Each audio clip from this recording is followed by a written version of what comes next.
so welcome everybody to Diabetes UK's Tackling Type 1 and Football webinar. It's a privilege to be partnered with JDRF today and also the diabetes football community. You might hear me shorten that down throughout the night to TDFC, so that's what I'm referring to, but I'll keep you in the loop as we go along. So I'm Lucy and I'll be your host for the evening. I'm the youth coordinator at the Diabetes UK North of England region, and I lead on our youth programme Together Type 1. Although I do wear a few hats tonight, being on the TDFC women's team and also living with Type 1 myself. We will be recording tonight's webinar, so if you have any family or friends or anyone that might be interested in watching, then it will be going on the Diabetes UK YouTube channel next week, hopefully, and we will send it out with a post-event email as well. As this is a webinar, we won't have any audio or webcams from anyone today, but what we do encourage is to pop any questions or comments in the chat for us.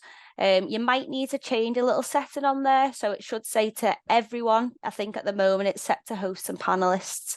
So if you click on that little arrow, you should be able to hit everyone and you should be able to then chat to everyone on the chat. And we'll be happy to answer any questions that you might have. We will be doing a Q&A at the end with our panel today. So we will be answering any questions at the end of the webinar. So we've got some good sessions coming up tonight. We've got a conversation with Lorraine, who'll be sharing more about how she supports her son, manage his Type 1 and also playing football. We'll hear from Jack, who he'll talk about how diabetes hasn't stopped him becoming a professional footballer and how he manages day to day as well. There's also an opportunity to hear more about the diabetes football community and also Diabetes UK's new youth programme, Together Type 1. But before I hand over to Chris, we're just going to ask 2 poll questions that will pop up on your screen. So please do try and answer these if you're able to. So the first one being, what session are you most looking forward to in this webinar? Just give you a few moments to fill them out. And then the second one is for those living with Type 1. So does your condition ever hold you back from participating in sport?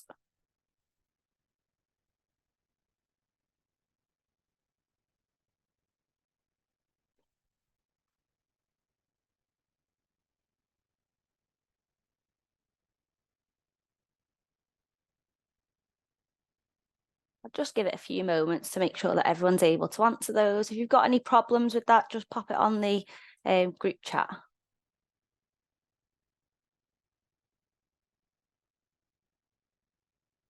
And I hope the panelists aren't selecting their own session.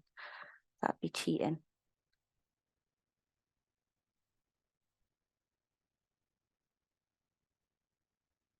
Okay, so I hope you've been able to answer those poll questions. We will have a couple at the end as well. So just to give you the heads up. So I'm going to hand over to Chris now, who is our JDRF Community and Partnerships event lead, who also wears a few hats tonight, which I'm sure he'll go on to explain. But go ahead, Chris. Thanks, Lucy. I'm just going to load up my slides now, so bear with me just a second.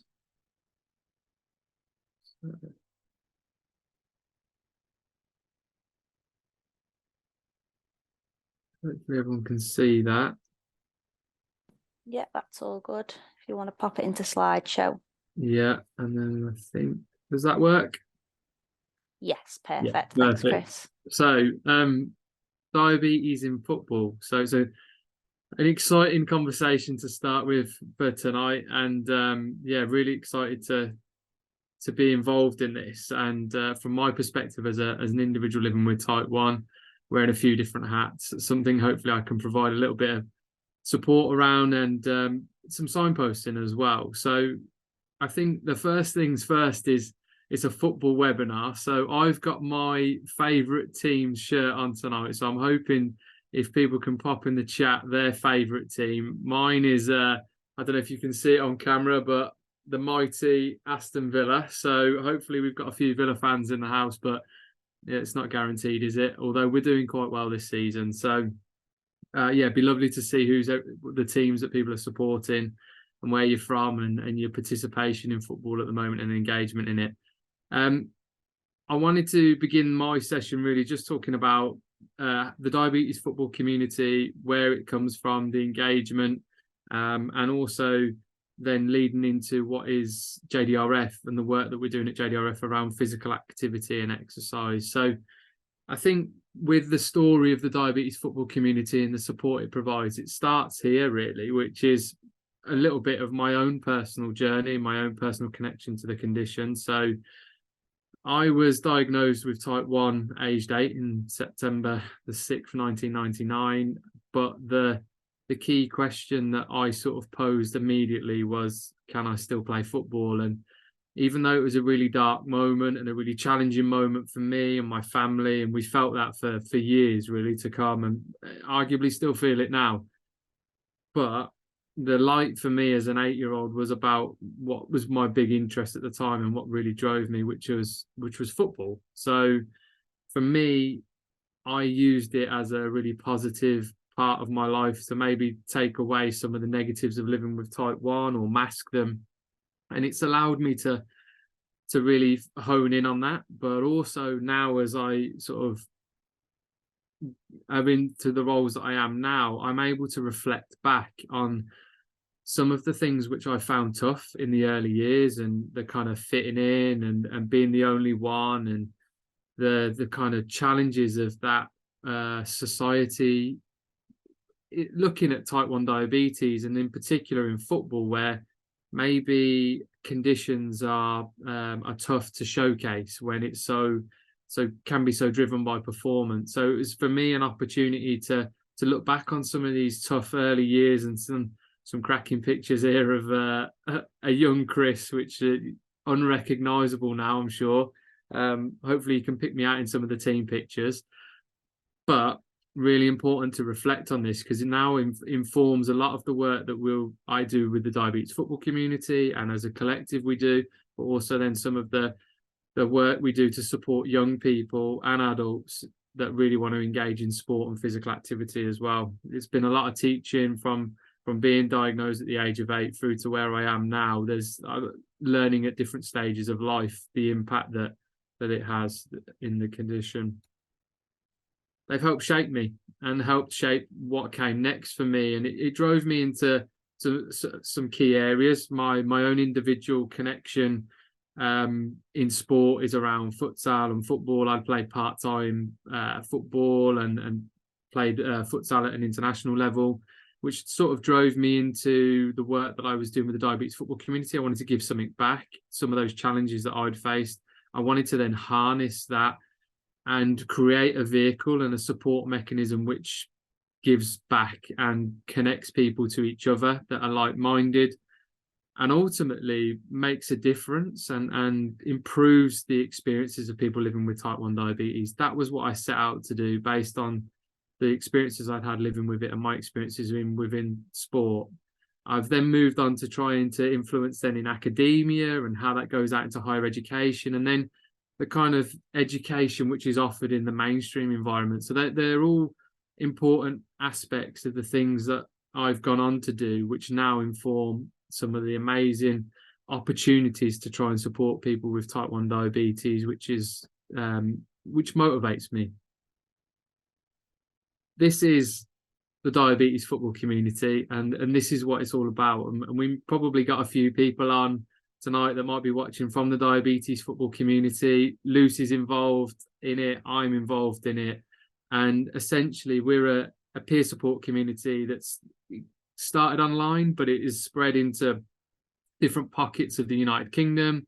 It's reached across the globe, and ultimately we're there for each other, but focused around football and bringing people together through the vehicle of the sport to provide education and inspiration for people with a condition, which we hope manifests itself in different ways, whether that's online through podcasts, blogs, or through our social media channels or our participation opportunities. There's different vehicles and it works for different people. Some people want to be able to look at posts on Facebook or Instagram. Others might want to really get involved in the real conversation which exists in some of our WhatsApp groups.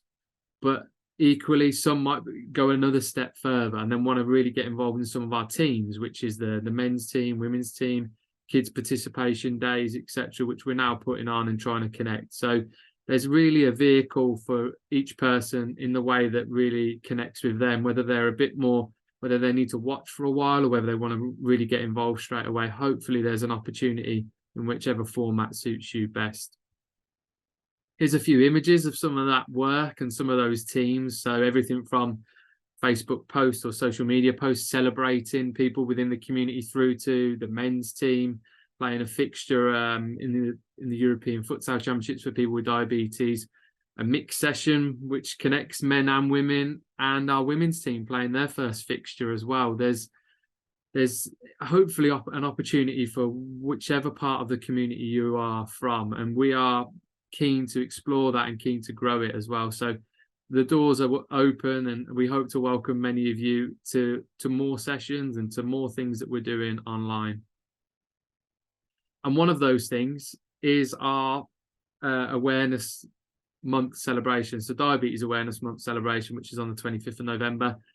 Amazingly, this is something which we've already sold the tickets for. I wanted to highlight it though, because it gives us if there's a real desire for it, we want to bring it back, and we want to do it in different places around the country. So we've started this event in Essex, starting next weekend, the 25th of November, but we believe that there's a real appetite to do this elsewhere. So if you are listening and you are thinking you would love us to come to your area to put on a day which engages different parts of the community, whether you're a child with type 1, a parent, or there's adults, men and women. So we would love to hear from you. So please do get in contact with us around these opportunities, and we're going to see what we can do to make more of them in the future.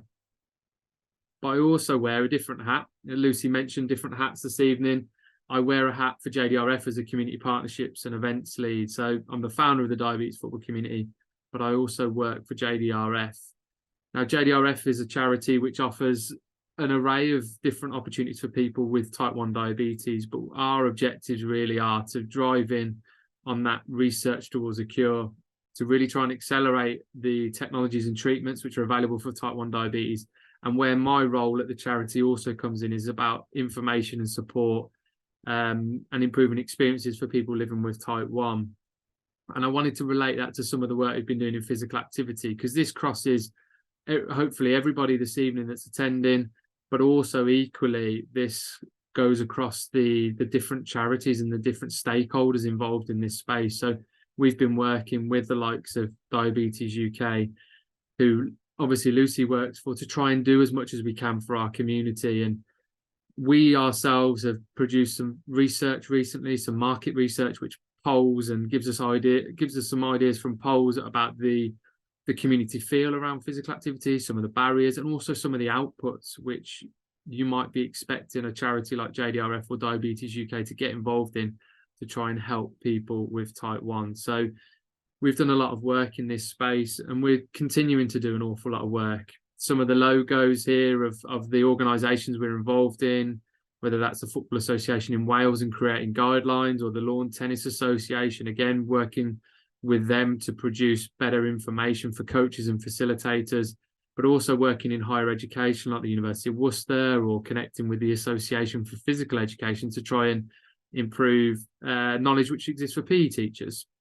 And equally working with opportunities like this evening to come to people with type 1 and showcase what we're doing, as well as then working with organisations such as XTOD and the Football Association in Surrey to, again, enhance the knowledge which is given to both coaches, but also people living with the condition.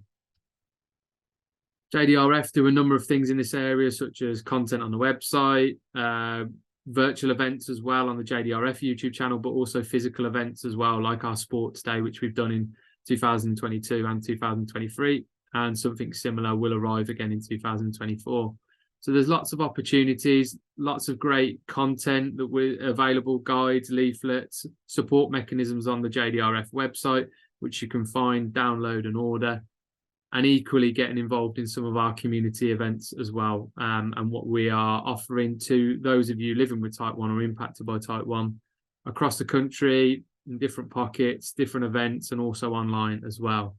So hopefully that was a whistle-stop tour of what I've got going on in terms of the diabetes football community and that project, but also equally giving you a view on what is going on at JDRF and how we support from both organisations' perspectives, those living with type 1 diabetes. And hopefully, Lucy, kept pretty much the time, and straight back over to you. Spot on, Chris. Thank you. And you know, thank you for all the work you're doing for the diabetes community. I'm sure I can say that on behalf of everyone that's watching today. I'm going to tell a little bit about my story now as well. So I think my slides are going to magically appear from somewhere. So like Chris, I'm actually wearing a couple of hats tonight myself. So as you heard at the start, I do work for Diabetes UK, but I'm also part of the TDFC women's team. So the project team sort of established in 2020 during COVID. I was sat at home and I started getting tweets from some of my friends. Chris had actually put out to see whether anyone was living with type 1, were female and wanted to get involved with creating a women's side of the diabetes football community. And then we built up content on socials. We started doing some Instagram lives, Twitter spaces, and we started to slowly build a project team. There was about 3 of us, and then we just needed to get the word out. We're all quite spread across, so a lot of the girls are from further down south, whereas I'm from the north. So we created a WhatsApp group. We've actually got more than 20 members now, I think, on the WhatsApp group. We speak quite often about sort of tech, football fixtures, scores. We talked a lot about like the Women's Euros, the Women's World Cup. And it's just nice to have that sort of community where you can talk about type 1 and football, as it's actually a really big space in the market where people want to talk about it. We also had our first face-to-face meet in April 2022, which was great. I think there were some photos up there from Chris then. We'd had all been speaking over WhatsApp and things, but it's always nice to just meet up face-to-face and actually have a kickabout as well. We also partnered with Her Game 2, who joined us at our next meetup, and they actually sponsored our kit as well. Again, a massive campaign for the women's game, and they also learned a lot about diabetes as well and was able to share a lot of that on their Twitter. And then we also featured on Match of the Day Extra in September 2022. Reece Parkinson, who is one of the presenters on the show, recently was diagnosed with type 1 diabetes. Some of you may know that already. And it was just really nice to get the men and the women together. We all had a kickabout, there was filming, and it's just a real nice community to be a part of, and getting people along, and also the quiet ones as well. Quiet people come along and they come out of the shell, they're able to talk about their experiences, and it's nice for people to gain that confidence as well. But with the second hat, I do work at Diabetes UK. I'm the youth coordinator, so I'm going to give a little bit of background about our youth programme. Now, this isn't specific to football at all. However, the youth programme has been able to sort of run this event today. So last year we had a youth programme funded by Steve Morgan Foundation, as Steve Morgan has a type 1 stepson, and he was diagnosed not long ago. So he donated £5 million to start a youth programme all over the UK. And these are the key aims of the programme. So these are to support young people to understand and feel more confident about managing their type 1 diabetes. Again, this is quite a long-term goal. Some people join the youth programme not really knowing where to start. Some of them are newly diagnosed. To support young people to develop strong peer support networks. And that's to sort of reduce feelings of isolation and loneliness, especially with COVID just happening. A lot of people were diagnosed in that time. So we want to really create that community where people can be together. We want to support young people to better communicate with healthcare teams and create change in their local system. We want them to have the confidence to be able to go to their clinics, ask why they're not getting specific tech, and tech for the likes of football, for different sport. That makes it a lot easier, which I'm sure we'll cover later.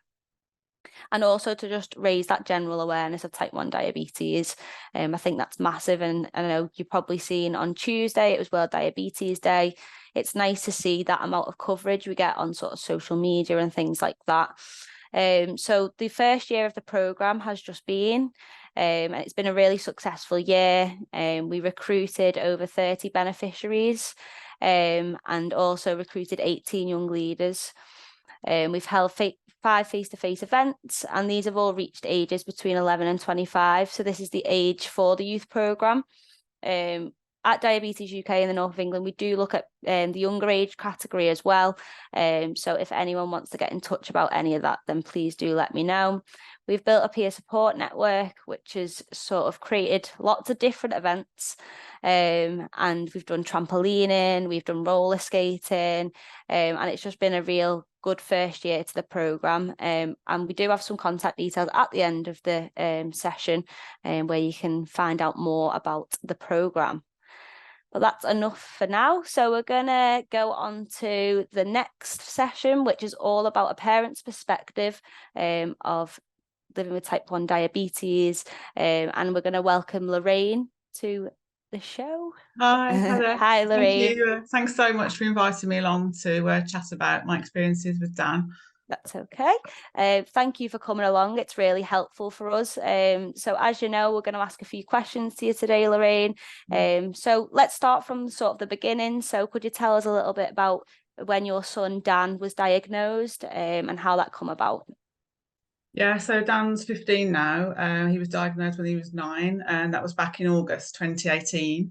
And I think it's probably like a lot of people's stories that it was the summer. So it seems that a lot of children seem to be diagnosed in the summer months. Yeah. And Dan was out, you know, playing a lot of football, drinking a lot because it was so warm, tired because he's out playing in, you know, summer holidays, going to bed later than he would do, and started to, well, wet the bed quite a bit. And I just put that down to drinking too much, you know, during the day and just being exhausted at night time. And I didn't really put 2 and 2 together, you know. And then a relative came over to see us and hadn't seen us for a while and thought Dan had lost quite a lot of weight. And it was then I just thought, this doesn't feel right. So went to the doctors, and then, you know, obviously he was diagnosed with type 1. So it was a real shock.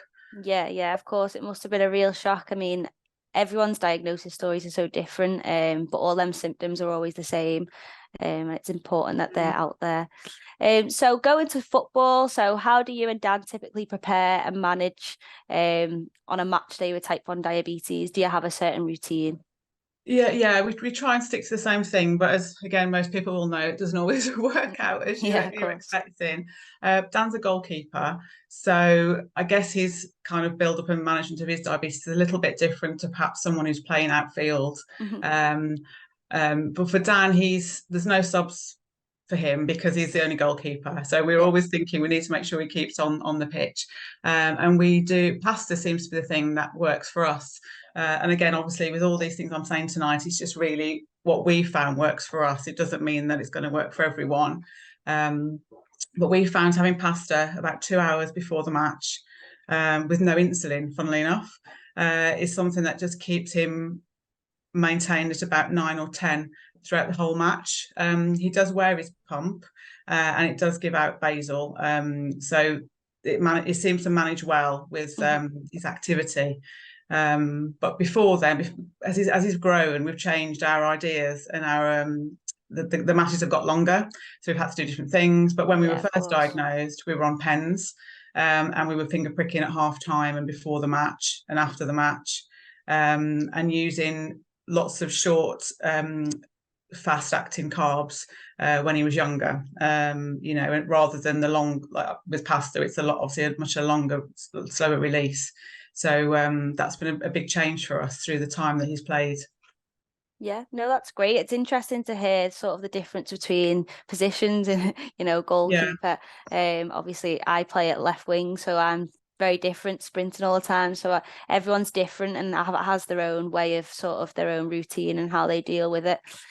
So have you touched lightly on around some of the tech that Dan uses. Do you feel that the tech has really helped Dan being able to be more flexible with his football and his sport? Massively. I mean, I think in the early days when we first started, we were on pens and finger pricking. Then we moved to the Libre. That was a really big advance at that time for us. So at least we could scan him and kind of find out where he was rather than keep pricking fingers. But since we've been on, we're on a Medtronic pump and sensor, and since we've been on that system, it's just been a whole new ball game, because obviously you can see the trend arrows, if he's falling, rising, and just knowing what his levels are has helped massively in terms of trying to manage him while he's in goal. If he needs anything extra, which now we've moved to pasta, generally he doesn't really need much topping up. Yeah. But there are times, as everyone I'm sure will recognise who plays or has children who play, that things change, and if Dan's got lots of nerves before a game, if it's a particularly big game and he's worried about it, his levels can plummet. So it has helped massively to take a little bit of, you still worry, but it takes a lot of that anxiety out for me anyway. Fab. No, I think it definitely makes a difference having that tech available. And yeah, it just makes it a lot more easier and a lot more independent, probably for Dan as well.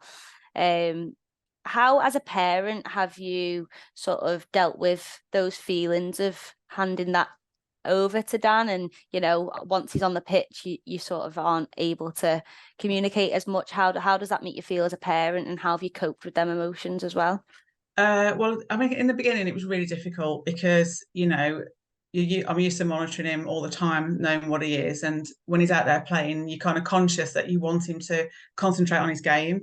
And as he's getting older now, I mean, he's 15. So the last thing he wants is his mom hanging around, being on call at the sidelines. So I think it's been very difficult, I think, personally for me, wanting to take care of him, but equally knowing that you have to step back a little bit and let him manage himself. But what I have managed to do, which is I think has been great, I've spoke to the FA, and our local FA, Staffordshire, have been really, really supportive. And because Dan plays on 3G now and it's in an enclosed environment, parents aren't allowed to go down to the pitch at all. Whereas Staffordshire FA have given me permission to be on pitch side with the managers, so that I can actually be close to Dan if he needs me in any way. And I do communicate with him when the ball's out of play. I shout across to him for him just to double check what his levels are, and then he'll just look at his pump and shout back to me. So I do keep in touch, a little bit in the game. Can't keep me away. No, that's great. And that is the struggle, isn't it? He's at that age where he probably wants to be left alone, but I can understand that it's not as easy as that. So what is your proudest moment so far, with Dan having type 1 diabetes, and also with his football as well? If you could touch on that.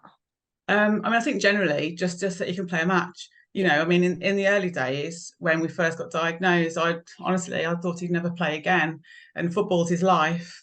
And he did actually ask me that when he got diagnosed. The first thing he said was, "Can I still play football?" And I'm saying, "Yeah, of course you can," but inside I'm thinking, I don't know how. So I think generally just the fact that he can play football, get through a match, and comes off and he's moaning about the game and not his diabetes. So that's always a telltale sign that it's been a good match, not a good match, but I mean a well-managed match from my perspective with him. But he recently got a trial for Nottingham Forest, under 15 goalkeeper trial. So that was amazing that, he was selected to go and do that, and it wasn't his diabetes that was defining him. He was there for his own under his own reasons, and he had equal opportunity just like anyone else to showcase what he can do. So that was fantastic. Oh, that's brilliant. And it just shows you can do whatever you put your mind to, and type 1 diabetes doesn't stop you from doing that. Also, I think we touched on earlier around Dan being a referee. Do you want to touch a little bit on that and how you supported him to do that as well? Yeah, well, this is one of those moments where you say to your children, diabetes is not going to stop you, do whatever you want to do. And then he comes home one day and says, "Oh, can I referee as well, Mom?" And you think, "Oh no, how am I going to do that one?" But again, different type of management for that. So he referees on a Sunday morning. He does 6 matches now, and then we literally jump in the car and then he goes and plays a football match. So he's really active, doing lots of these different types of activity. But I've been, again, really supported by the FA in Staffordshire. I can't speak more highly of them. They've been great because they've put in place a mechanism that if Dan wants to referee longer games, at the moment he's doing the under 7s and under 8s, so they're about 10 minutes each way. But to play a longer game, they've put in place arrangements for rest breaks for him and the rest of the team. So he speaks to the referees speak to the managers, and have put those rest breaks in place so that Dan, it doesn't stop Dan refereeing a longer game if he wants to, which I think is amazing, really. Yeah, it is definitely, and it makes him feel a little bit more comfortable doing it. And I'm a coach as well, and I know it's really hard to get referees, so Yeah. I'm glad they're being supportive and not making it a barrier for him. Also, with sort of like you've talked a little bit around like match day routine and things like that. Is it similar for training sessions, or do you have to tweak it a little bit for those? It depends really on the time of day. So obviously can't really give him pasta for breakfast. So Saturday morning training, we do mainly fast acting carbs and also some slower carbs. So you might have cereals with banana and kind of mix it up a little bit that way. Because training generally is much more intense, because he does quite a lot of fitness training with the rest of the team. And then, you may only do like 15 minutes in goal. The majority of the training is more like outfield playing that he might do. So quite a different regime really for training. Lots more kind of, high impact carbs really.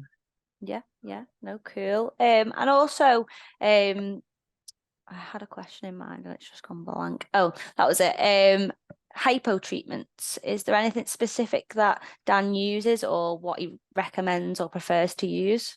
Generally, the glucose shots, the lift shots. I think we find those easier to digest really, because it is harder to eat, I think, or like the dextrose tablets or various things like that during exercise. So he prefers the shots. They seem to work faster, and certainly if he does have to take anything on board while he's playing in goal, usually I have to loosen them a bit with his goalie gloves. He can't always get the tops off. Yeah. But generally they're quicker, again, just to quickly have, when the ball's out of play, he'll quickly take one of those. That's great. And has he ever really had to, get subbed off, or ever had any struggles where he's had to come off the pitch to be treated or anything like that? No, I mean, we've been really fortunate that we've never come off. He's broken a collarbone and all sorts of things he's had to come off for, but generally not his diabetes. He's done well to keep on really. But some matches when he's really worried, and we've gone to the match, his levels are fine when we've left the house, but then as he's got to the match, they've really dropped again through nerves. So sometimes we've had lots of conversations in the car where he's then becoming more worried. Because he's going lower, and then it just makes the problem worse, doesn't it? So just trying to keep him calm sometimes, and that can be a struggle. And then all of a sudden, when he gets down to down to the pitch, it kicks in and he seems to come up again. So yeah, it's interesting how like the different factors play on blood sugars. I think for me, when I'm playing a game, I tend to spike if my nerves are shot at, and if I've got like a bigger game coming up or whatever, I tend to spike. So it's just around treating that as well. And I guess everyone's different in the way they react to certain situations. And a final question for you would be, where would you signpost people for support? If they're sort of wary of getting their child into sport, or whether they're, feeling a little bit nervous about that. Well, I think first of all, speak to your diabetes team. I mean, we're really lucky in Staffordshire. We've got dietitians on hand who've got some great experience and knowledge in terms of sport and exercise, and foods to go with that. So I'd first of all always go to your diabetes team first of all.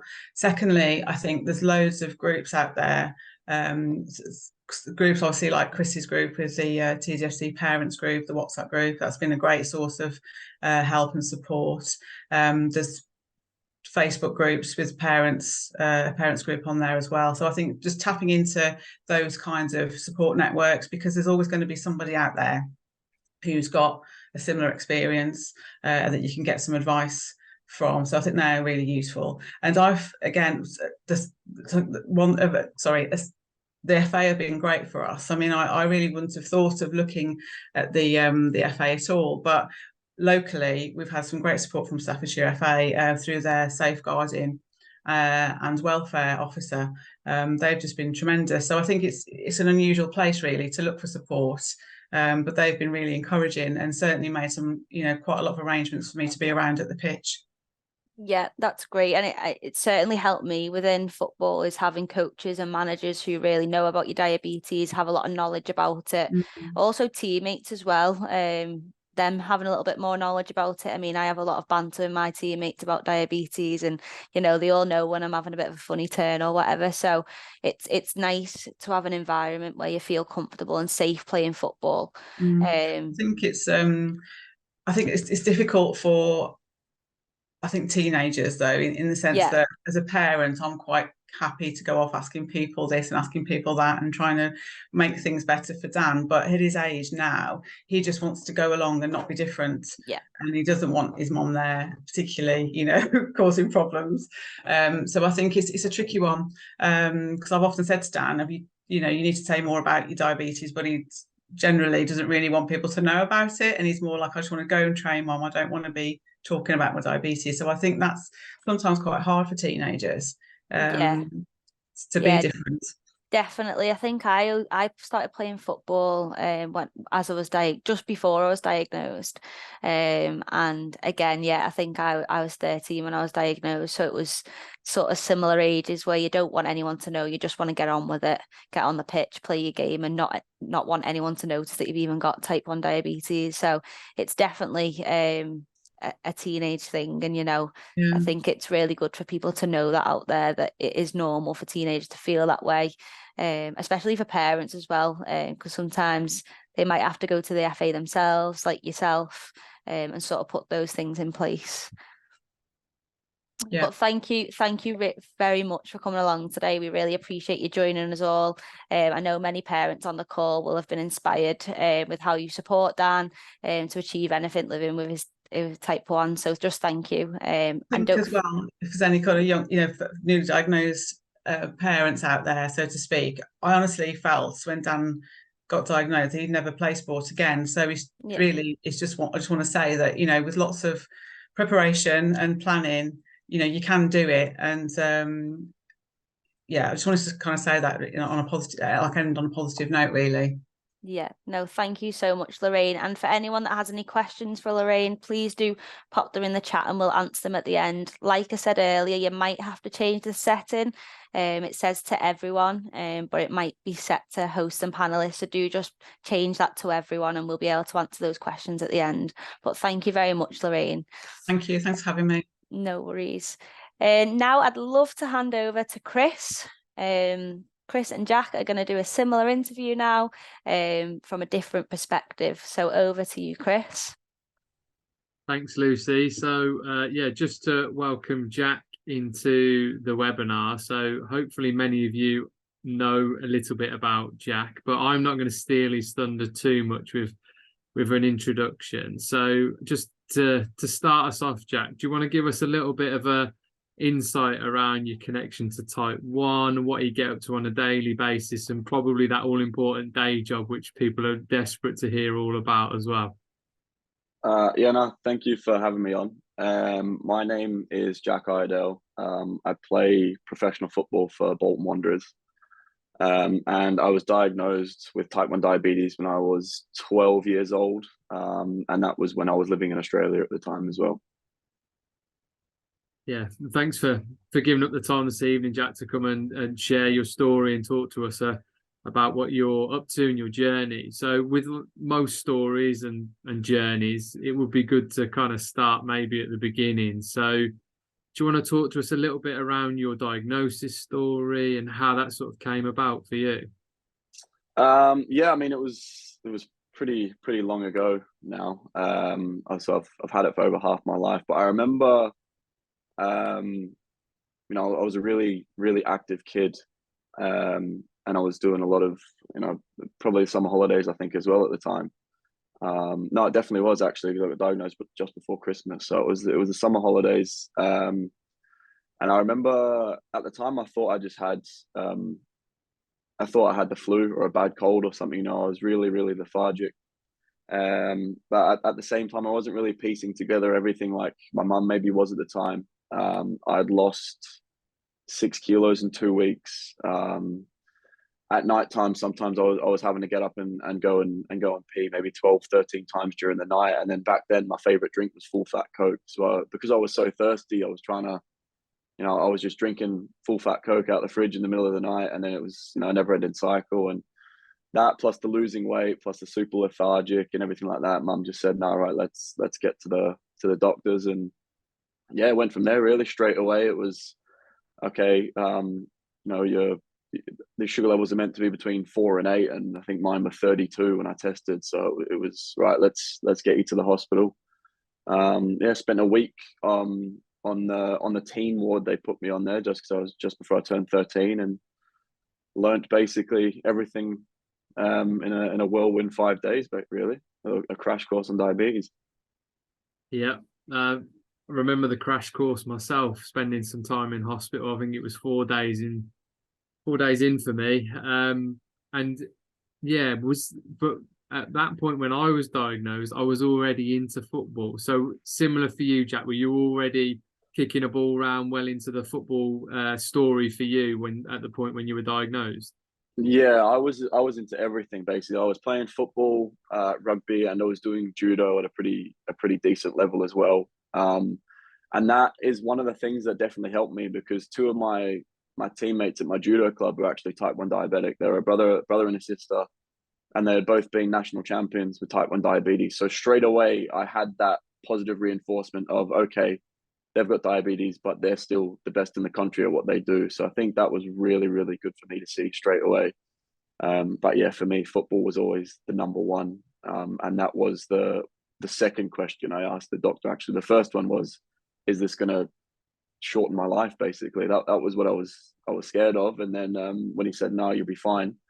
I said, can I play football? And he said, yeah, you've got nothing to worry about. If you manage it correctly, that's what you can do. So as soon as I heard that, it did calm me down quite a bit. Yeah, and like I said in my introduction, I think I said it's the first question. I probably asked a more morbid question before it, but the first question after was definitely that. So yeah, again, mirroring you on that. And I think it probably, when we think about who's watching tonight, I can imagine it's one of those first questions for so many people as well. So you've already started football. You've been diagnosed with type 1.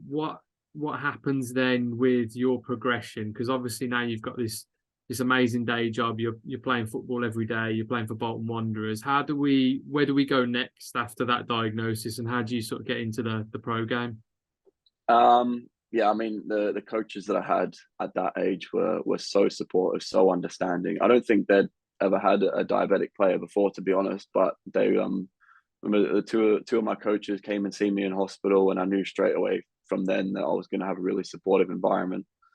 And yeah, every single football environment that I've been in since being diagnosed has been top class in terms of people, especially the coaches, just kind of understanding to the extent, but also just allowing me to control what I need to control, and not interfering and not making things any more difficult. They just gave me that sort of safe environment to say, don't worry, you're here to play football. And if you need anything else, we're here to help as well. So having that environment definitely helped me massively. And like I said, for me, football was only ever the only thing that I wanted to do. So progressed through youth level in Australia, represented the Australian under-17s at World Cup qualifiers, and went through a couple tough injuries where I didn't actually know if I was going to be able to make it pro. Had to jump on the plane and come back to the motherland where I was born in Scotland. And that's where I signed my first professional deal. So that was, I think it was 2017, June 2017 was when I flew over, signed my first pro deal, and we've been moving along nicely ever since. Yes, not bad trajectory since then, Jack. So, I mean, on that then, in terms of your progression and where you are now, what's your aspirations? Where you think you're heading, or what's your thinking for next for you? What you're aiming for? I mean, for me, the biggest goal I've always had as a kid, two of them were to play professional football in England and to play the World Cup. and the World Cup is the one that I've got my set on. I'll be 30, 31 at the next World Cup, and I'm doing absolutely everything I can to get there and represent my country. But other than that, it's just to play football at the highest level possible. And I'm at such a massive club at Bolton at the minute, and we're doing well this season. Hopefully, all eyes are on promotion, and that's going to be another step up next season. I've got another year for next season, and if I can get some championship appearances with a club as big as Bolton, that's definitely going to be really special. Yeah, and I'm sure many people are keeping an eye out for Bolton results, knowing that you're playing representing Type 1 as well. So on the Type 1 front, Jack, how do you go about preparation for games, and what's the sort of maybe the routine that you put in place or the way that you tackle it? I'm sure it'd be really useful for so many to listen to how you go about it to sort of tackle your professional games. Yeah, mine was definitely trial and error. It's only sort of been the last maybe 4 or 5 years that I've nailed down my routine, and that's what it is. It is a routine. I make sure that the night before a game, I'm eating the same meal basically at roughly the same amount of time, just because now I know what most of the time that's going to do to my sugar levels. So my go-to before is my girlfriend makes a really nice pasta dish, so I ask her to make me that, and I love that the night before on a Friday night. And then on the Saturday, on game day, I'll do my morning Lantus. So my slow acting, I'm on Lantus, and my fast acting is it's a Fiasp. I've recently just changed to the Fiasp, so I'm still on pens, and the freestyle lever as well. So I'll do my morning Lantus when I get up, and I won't eat anything until 11:30, and that will be when I have my pre-match meal basically. So I'll have my smoothie, and I'll have 2 bits of white toast with 3 eggs scrambled on in an omelette, and then I'll have 2 wheat bix with a bit of sugar as well, and that is my pre-match meal basically. And that's just become a routine. I sort of know the patterns of what it's going to do to my sugar levels. By the time kickoff comes around, I'm trying to make sure that I'm going out to play anything between 7.5 to 10, because with activity, my sugar levels will drop. So ideally, I'm going out to play between 7.5 and 10, coming in at halftime, whether I need to do a unit of insulin or have a bit of sugar just to balance it out, and then we go back out for the second half. So that's the plan for me basically. That's what works.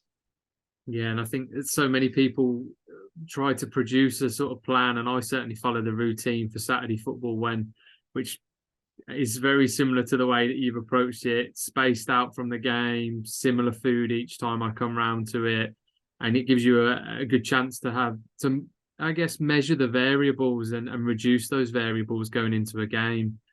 And then going into the game then, Jack, have you faced any particular challenges, or how do you, as the game goes along, how does that manage? Have you had any hypos? What's sort of going through your mind when you're playing big games on a big occasion, on a big pro game? So I think playing for Bolton has sort of hardened me up to playing in front of the bigger crowds. You know, we get over 20,000 every game now, but when it's a top of the table clash or a big cup game or something, definitely nerves come into play. And I definitely run higher with nerves. And yeah, even with the plan that I try to have, sometimes it just goes out the window. You know, sometimes it just isn't working, and that's, I think, that definitely does frustrate me. But at the same time, I have been in those situations before, and I do know how to sort of control that. One thing I'll try not to do is have any insulin within 3 hours of kickoff, because I feel like that gives me my most realistic reading of my sugar levels. And then in games, I think I've maybe had a hypo 3 or 4 times in my whole career. I've played nearly 250 professional games, and that was including when I was playing youth level as well. So the physio's got a bottle of Lucozade in his little physio bag, and basically he knows the drill. If I go down on the pitch, bring the juice on, even if I'm holding my ankle, I might just be, you know, I don't want to say cheating, but I might just be trying to buy a little bit of time just to make sure that the juice comes on. So yeah, a couple of times it has happened. He brings the juice on, and I'll just lie back and have a Lucozade, and he'll sort of fiddle with my ankle or play with my knee or something just to make it, you know, buy me that extra minute. But as soon as I've got that down, I'm basically ready to go again. You know, within the minute, I'm back out there and over we go. So hasn't happened too often, but you know, thankfully it's been nothing major. Yeah, and great for so many to hear that you know you manage it like that, but also when things do go wrong, because invariably at some point, you know, living with type 1, it doesn't go smoothly 100% of the time. You've got a plan, and there's a way of working around it. We're all trying to find that. You mentioned technology earlier, so you mentioned you're wearing the Freestyle Libra.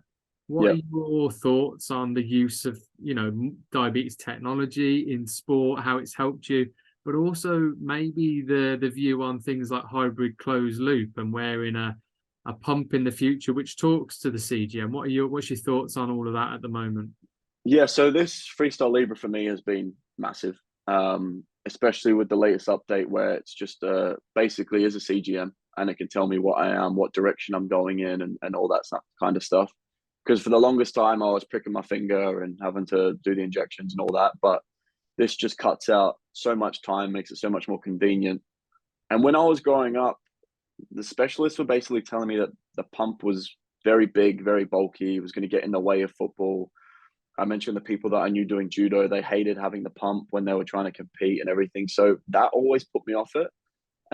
But I am now seeing that there is a massive improvement in how that it's used, especially in football. I know you've recently, you know, jumped over and you're seeing the effects of it. So it's probably something that I need to make, you know, do a little bit more research into for my personal use. But I'm very much in the mindset of what I'm doing is working for me, and I've found that it works. And if it's easy for me to do, then I don't really see why I need to change.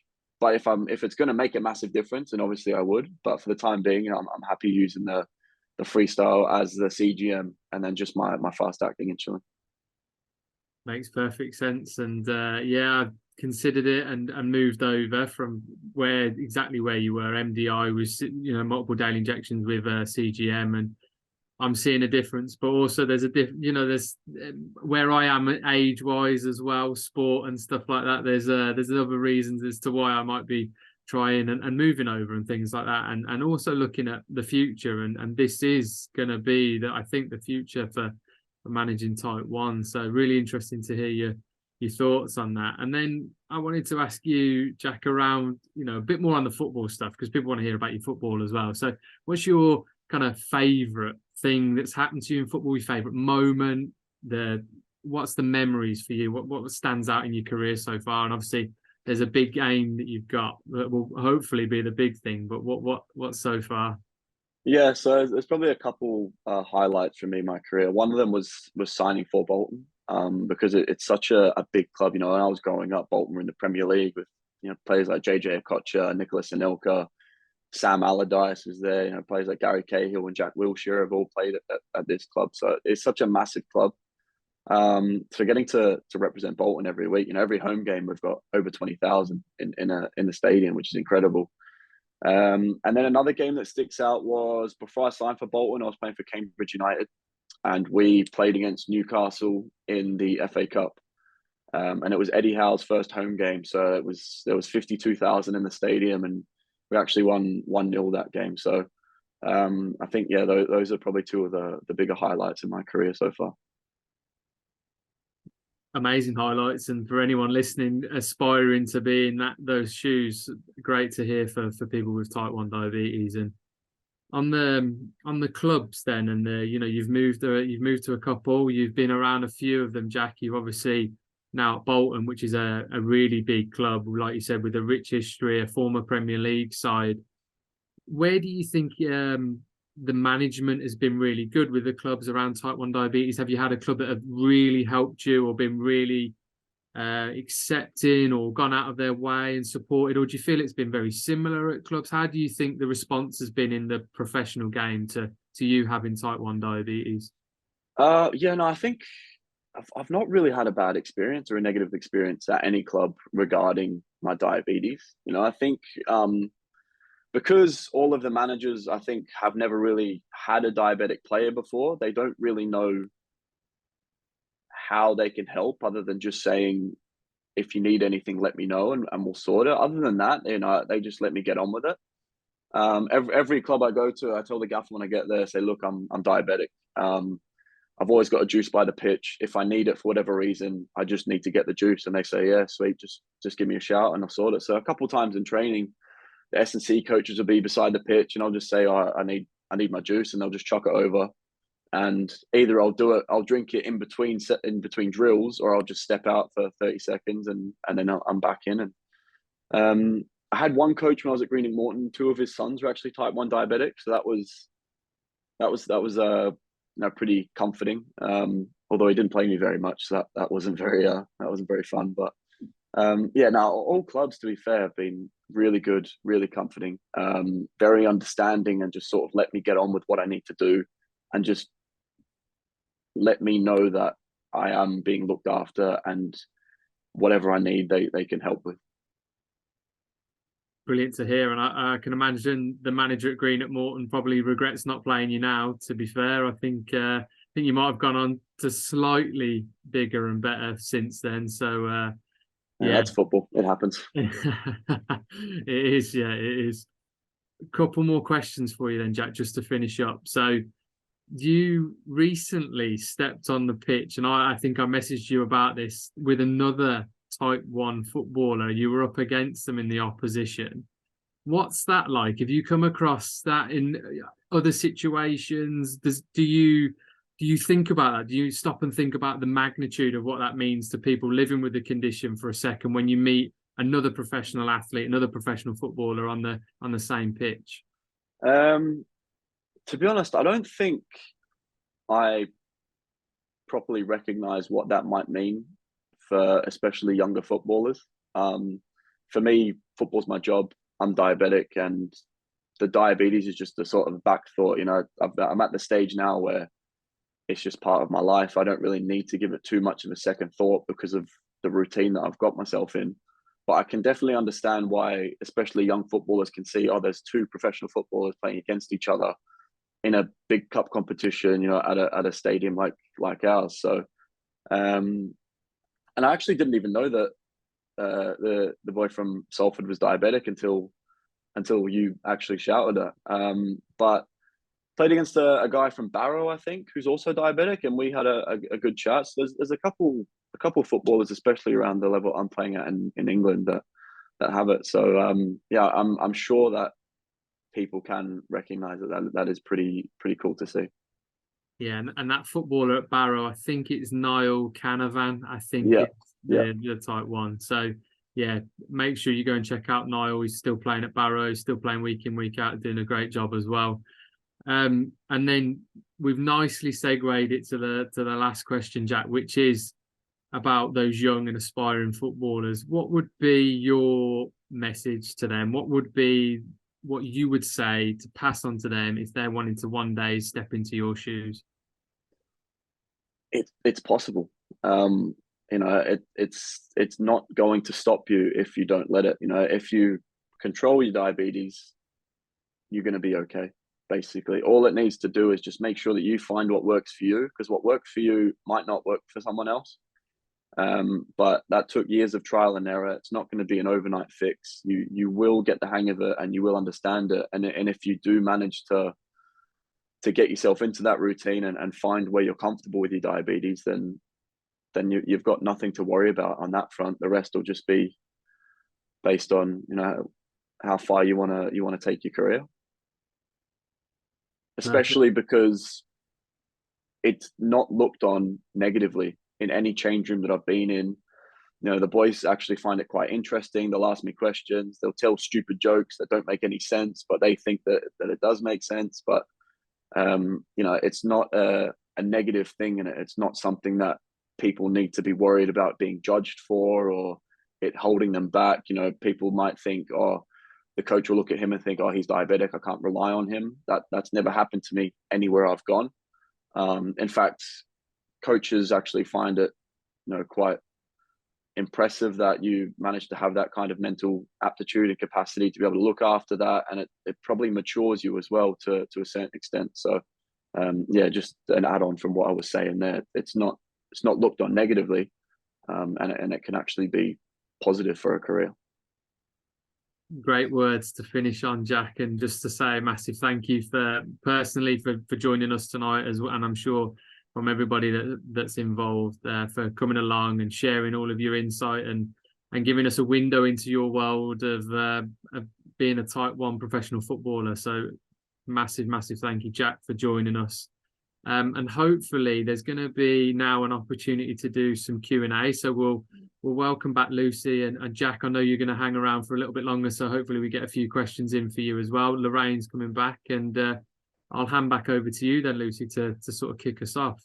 Yeah, perfect. I can see the questions coming in thick and fast. So thank you all for doing that. So first up, we've got a question for Lorraine. So Jude has asked, how did you engage with your local FA? Erin plays for County FA team, but I'm unsure how much they know about Type 1, as we have never ever talked about the impact on Erin. For me, it was through our local safeguarding and welfare officer at Stafford Town, where Dan plays. So they were really helpful in connecting me to the actual Staffordshire FA contact for the whole of Staffordshire. So it was through our local rep. But I can imagine you could go onto your local FA website. If it's anything like the Staffordshire one, there's quite a lot of contacts and names on there of various people and email addresses. So I would imagine for your local FA that you'd be able to do the same thing. Yeah, that's perfect, Lorraine. And also we will be sending this out to the FAs after the event. So we will be sharing the webinar because it's recorded. So we'll be sharing the link to them and asking them to share with their coaches as well. So yeah, thank you for that, Lorraine. I've got a question for you, Jack. So Rob's asked, do you have a particular blood glucose level you aim to get to pre-game? And what happens if you're not close to it or not there?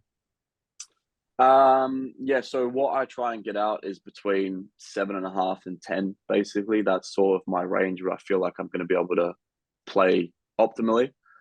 And I've had a couple of times where, you know, I'm either sky high or 5 minutes before kickoff, you know, I'm 3 and I'm having to have a juice. So to be honest, there's not too much. I mean, I can't delay the game and tell them, oh, just hang on a second, like I need a bit for my insulin to kick in. So it's basically just become an educated judgment on how much insulin I'm going to need. I can't have too much because I get so reactive to the insulin that I will plummet. But at the same time, if I'm low, I definitely need a sugar. So I basically will just drink my Lucozade or whatever, and that usually does the trick. So it's having to become an educated guess. But yeah, optimally between 7.5 and 10. Wow. Perfect. Thank you very much for that. So I've got one for Lorraine again. So the Tolan family asks, it's great to hear from another goalkeeper mum. So thank you for telling Dan's story. We're 5 months into diagnosis, so still learning. When he was on pens, did you ever deduct insulin for match or training as we do, as he's running high for a while after? Did you experience anything similar at all? Yeah, definitely. With pens, we used to reduce his carb ratio by about 25%, just to make sure they had enough, his levels were high enough to play. And then afterwards, he would be high sometimes. It depended on how busy he was. So if we were playing a really good team, and Dan was really busy, his levels were pretty good when he came off. But equally, you could have a game where we were the better side and Dan was propping the goalposts up and not doing a lot. So I think it just depends. And I'd, sometimes encourage him to move around a bit in the goal and keep walking in and out of it and trying to do some bit of exercise if he's not so busy, just to try and, get his levels down a little bit. But finger pricking at half time was useful because sometimes with then insulin, if he was a little bit on the high side. Yeah, perfect. Thank you. And again, like we've said all along, everyone is different. Everyone does react in different ways. So we aren't medical professionals, but yeah, I think everyone, like Jack said earlier, it is all trial and error. So just try and find things that work for you, and it isn't an overnight fix. It does take a long time to sort of get it. Definitely. What I didn't say earlier was I'm a bit what's the word? I'll write everything down. Yeah. So everything we've tried, write it down, and then just change one thing, because if you know, then you won't know what's worked. So I do write everything down, and that sometimes, that's helped me anyway. Yeah, that's really great advice as well, Lorraine. I think I need to take a leaf out of your book there. I don't document enough. I should document more. Question for you again, Jack. So Rez said, Jack, awesome to hear your story. Do you have a nutritionist at the club that monitors your carbs or slash insulin? Do the club chefs make you specific foods or anything in particular that they prepare? No, so the club has the S&C coaches that have their qualified nutrition degrees, but I have recently been talking to a nutritionist who specializes working with diabetic players, or diabetic athletes really, and that's been really cool to learn, because that's the first time I've done something like that in a little while. And no, the chefs will prepare everything at the club, and it's just up to me to monitor how much I'm having. But on the board beside the meals, they'll have all the nutritional information on them, so the amount of carbs, proteins, calories, all that kind of stuff. And they've got a number of different choices that you can have, and that's just up to me to monitor how much I'm going to have. But being able to see the serving size and the amount of nutrition in each serving size is definitely helpful. No, brilliant. Thank you, Jack. Another one for Lorraine. So how does Dan protect his pump when playing a match? I don't know whether, Chris, you might have some tips for this as well. Well, generally he'll wear it on the front in a pouch around his stomach, and tuck it down his trousers sometimes, a little bit extra support, a little bit extra protection. But I always try and come up with some weird ideas of stuffing sponges and all sorts of stuff in this pouch to try and protect it, which he just throws out. He'll have none of that. But we're on Medtronic, and we found it to be really robust. And I mean, he's diving around all the time. It doesn't stop him. He's with his sensor as well. He's diving on that. And I always sort of think at the end of the game it's going to be broken or come off or something. But we've been really lucky, and we've been, touch wood, all good so far. But just generally wearing it on the front, he's found that more helpful. I think from my perspective, I'm a month into being a wearer of a pump, and mine is a tubeless one, so I wear Omnipod, which is a closed loop Omnipod 5, and at the moment for game day, stick it on my lower back, either side, towards the sort of slightly closer to the hip than the spine is my general view. I don't really feel it there, to be honest, which is amazing. It does get hit in terms of slide tackles, or you get sent in the air or whatever. It has been hit, but it survives, and actually don't really notice it much at all. So yeah, from a football or futsal perspective, it's been battered. It's gone through a number of different games. Obviously you change it every 3 days anyway, but the lower back seems to work quite well for me. Yeah, I'm the same. I'm an Omnipod. I wear it on the higher part of my arm, and I don't tend to get knocked really. Well, it does get knocked, but it doesn't come off. Yeah, it does get battered, but I've never had one come off yet. I mean, I've been on it for about 2 or 3 months now. It's mainly sweat that sort of has more of an impact on it. So I tend to wear like a plaster around it, which you can buy on sort of anywhere online. But they are really helpful, those plasters. I would recommend them. I was also going to say, friends of mine who play outfield, like their sons play outfield, they tend to use a vet tape. It's like an equine wrap. It's like a self-adhesive tape, and that generally for their Omnipod or sensors, they wind that round, and that seems to keep it secure. Yeah, someone in the chat just said they use the same, so that might be a good one to look into as well.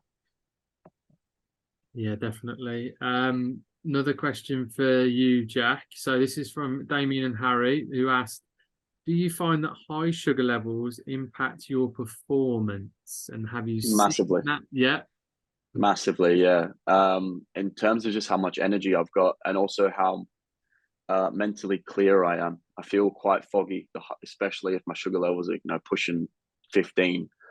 I fatigue quicker the higher my sugar levels go, and also I'm not mentally as fast as clear. So that's, you know, one of the very many reasons that I try and keep my sugar levels in that range of sort of 7 to 10, because I feel like that's where I'm optimal. Yeah, no, definitely. And mirror again, thinking the same kind of things there. I feel fatigued above sort of 13, 14 playing. And yeah, I've had experiences when I was younger where the levels might have got to 16, 17, 18. And I was cramping after 55, 60 minutes because my levels were so high. And it wasn't because I was fully fatigued. It was because my levels were high going into the second half. So yeah, those high sugar levels definitely impacted my performance. And it sounds like yours, Lucy, definitely yours as well, Jack. So yeah, really interesting, that one. Yeah, perfect. So we've got a question for Chris. So David has asked, is there any plans to have any regional diabetes football community teams? I guess yes is the answer. We have TDFC London, so we've got a specific regional set up in London where there's their own WhatsApp groups. They've been playing as a team together in the sort of regional futsal league down there.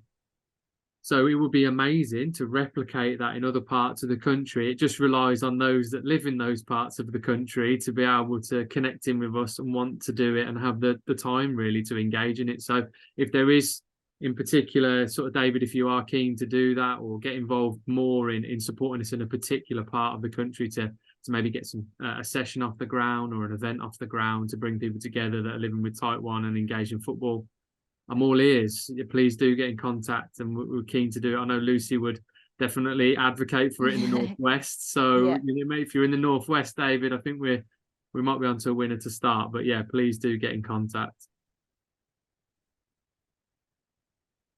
And then I've got a question going back the other way. Then this one to Lucy. So Becky asked, as a female player, how do you manage the hormonal factor when you play with your blood glucose levels? Yeah, so as you know, different times of the month will affect blood sugars. So it's pretty much just the same in football. So I do tend to have a higher blood sugar in the time of the month. So it's just a case of managing that and not always sort of treating that too much during football, because, you know, you will have that sort of drop afterwards. But that has become a lot more manageable now I'm on the pump. With sort of having that basal just in the background, and so I've found that a lot easier on the pump, but it does definitely affect it. And again, I guess everyone's different in that way, but it is crazy how many factors can affect blood sugars, blood sugar levels. So I think I have another one for Lorraine. And so you mentioned support groups. Have you ever met other parents with children with type 1 who play football too? So I guess you are part of TDFC sort of parents. I think there was one meetup, but have you ever come across, you know, at like Dan's games or anything like that before? I'm in a Facebook group through in Stoke and Staffordshire. So but we met as a group of parents and supporting our children, and it so happens that a few of them play football. So amazing. And there are a couple of them are the same age as Dan, and they play each other as well. Cool. And one of them, their dad's a type 1. So there's quite a lot of us around in this area, you know. So it's actually, I always felt in the early days quite relieved to be playing them, because I used to get to the game and think they understand, you know. So that was actually, felt quite friendly. Well, it's always been friendly, but, you know, felt more so having other children around and parents who understand. But it's generally, we've met obviously more people through the TDFC WhatsApp group. We've met up, so it's just good to keep doing these things. Oh, that's great. Thank you, Lorraine. Definitely. And there's a question for all of us on this next one. So what are your favourite hypo snacks while playing sport? So Lucy, let's go with you first. What's your favourite hypo snack? So I love obviously Lucozade, whether that be sport or the energy one, during football, just because it's just a nice refreshing drink anyway. But also then everyone eats Jaffa cakes at half time. So if my bloods are at the right level and I need a little pick me up, I can have a Jaffa cake. So I tend to eat a few Jaffa cakes at half time to be involved, depending on my blood sugar level. Lorraine, what about Dan? What does he have? Hypo snack. Yeah, well, he likes the glucose shots when he's playing. But yeah, Jaffa cakes are one of his favourites as well. Yeah. Jack, what's your go-to? I mean, what's your go-to for a game, but what's your go-to when you're slightly low away from a game that you might actually pick, you would choose, or it's nicer to have? Yeah, for a game, like I said, it's a Lucozade Sport or anything relevant, just a sports juice, because I feel like it's the quickest and the easiest to be able to get on board.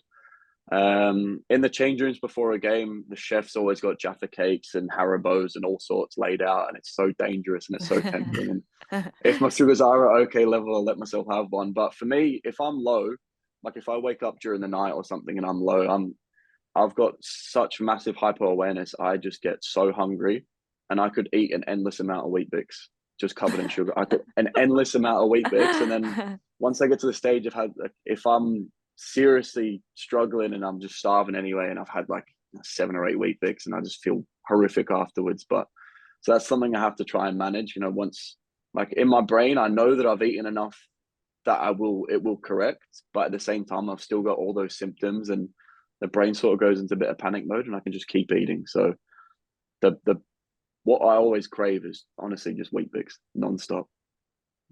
Yeah, no, it's the hypo munchies are another level, I think.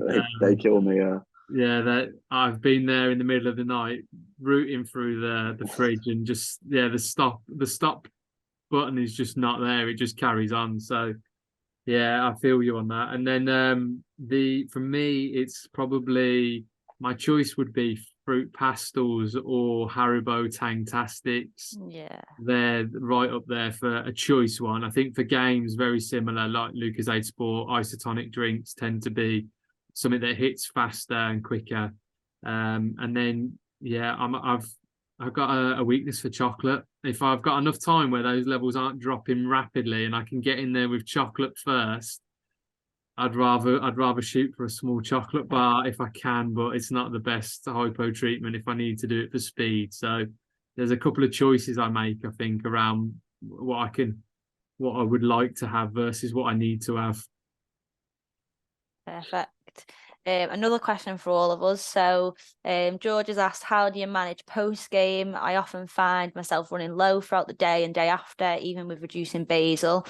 And bolus sometimes goes the other way as well, though. So we'll start with Chris on this one.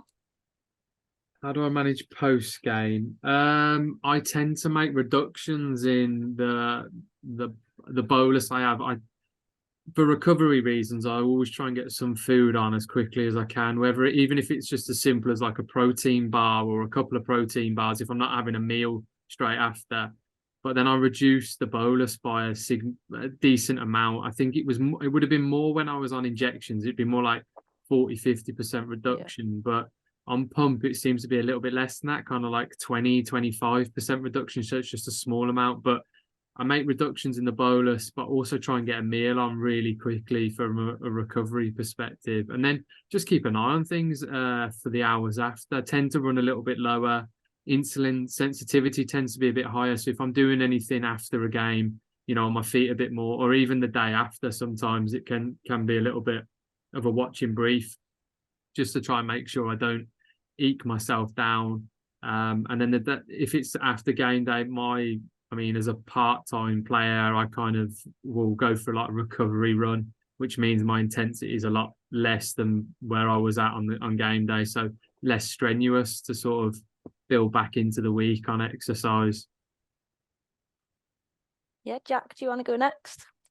Immediately, like on the night post game. So as soon as I've played, it's basically just half. I just half my insulin, and then the following day, I still have reduced my fast acting by about 20%. My long acting, I'll do more units in the morning and less at night because I was finding myself go low a lot during the night, regardless of playing. But yeah, post game immediately, wherever I'm eating, I do about 50% of what I would normally do for that meal, and then the following day, recovery day, will be about 20% less. And Lorraine, what does Dan do? We tend to leave our temporary target on. There's a setting on the Medtronic pump. I'm sure the pumps have got similar settings where it's gives you a higher level, so it reduces your basal intake. And then if it's high, well, not so much now because we've got rid of it, but I used to stick him on the trampoline and he'd jump up and down on that for 10, 20 minutes. But we've got rid of it now. So we tend to walk the dog a bit faster than normal. But generally he's lower after a game. So it'll just be, obviously reducing that insulin intake. Yeah, same for me pretty much, reducing insulin. It's new to me at the moment with the pump, so just still trying to work it out really. Depends what I'm eating after as well. Sometimes with not being a pro footballer, I will have a takeaway on a Sunday after a game if I've earned it. So it just depends what I'm eating, reducing that insulin a little bit and just obviously just keeping an eye on your blood sugars a little bit more than usual as well. Yeah, that sounds similar for most of us, Lucy, and sensible as well. What takeaway though is it? Oh, it could be anything. It could be chippy, it could be a pizza, depends. I've got another question in here. So, but again, for anyone who particularly wants to go first on this, Damien and Harry ask, could anyone of the team recommend the best or preferred low carb hydration drink for match days? So is there anything you do low carb and hydration at the same time? Has anyone got something they want to come with? Jack, you got something you go? I mean, I drink a lot of water on match days regardless, because we actually do hydration tests every day before training and every day before a game as well. I can't remember the name of it, but I will find it and I will send it in. But the club actually has like little hydration tablets that we put into water and it dissolves. One of them has carbs in it, and they give me one that doesn't have carbs in it. Well, it has very, very minimal, like less than 1 gram of carbs, whatever. And that works really well as well, and it tastes pretty good too. So I will find out what they use, because they definitely, there's always one of those at my spot, and then basically all the other boys have the carby ones. So I'll find out what the name is. Yeah, I've just started recently using something similar, Jack. They're called High 5 Zero that I use. I don't know whether they're the same. But again, it's like a dissolvable tablet. It's berry flavoured, but you can get them in loads of different flavours. But I've found they just sort of make you feel a little bit more hydrated and, replace those electrolytes that you're using during football. So I definitely recommend them because, again, they are completely zero calorie and zero carbohydrates. There is a zero Lucozade, isn't there? It's a pink one. Yes, that we've used that from time to time. But Lucozade used to do like a low carb one. It's about 10 carbs for the whole bottle, but I think they stopped making that one now, which is really annoying because it's kind of a halfway house, really. Yeah, giving you a little bit of something, but not too much. But I definitely know there's some zero carb. The pink one's definitely. yeah. Zero. There's a Zero Lucozade Sport now as well. I think I know there's the other one, but there's the fizzy one, and then there's actually the Zero Sport one. Now I've not looked into that one. I don't know if that would be any help as well. Yeah, I haven't got anything particularly that I would go to low carb hydration stuff. I would tend to go with just squash. That's my normal go-to.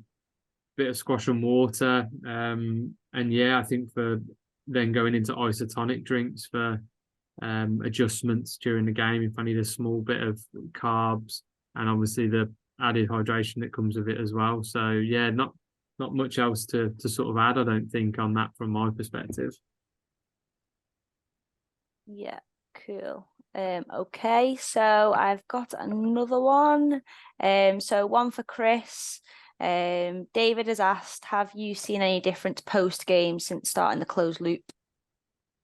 The biggest difference is how it manages overnight. Because of the automatic adjustments, you go to sleep at night and it'll basically it'll tune out, obviously, and not produce any insulin when you don't need it. And then obviously your levels creep up a little bit, it drops a little bit in. So the automatic adjustments mean that every night since I've been on closed loop, whether I've tested it with loads of activity or a match, or whether it's, you know, I've not done that much that day, it's always leveled out my levels during the night, and that in itself is unbelievable. That I wouldn't have achieved that before. There would have been a night somewhere, maybe after one game, where I might have needed to wake up to make an adjustment of sorts. But literally in a month, the overnight ability of the closed loop is worth its weight in gold already. I would second that, because we're on a closed loop, and it's amazing. Yeah.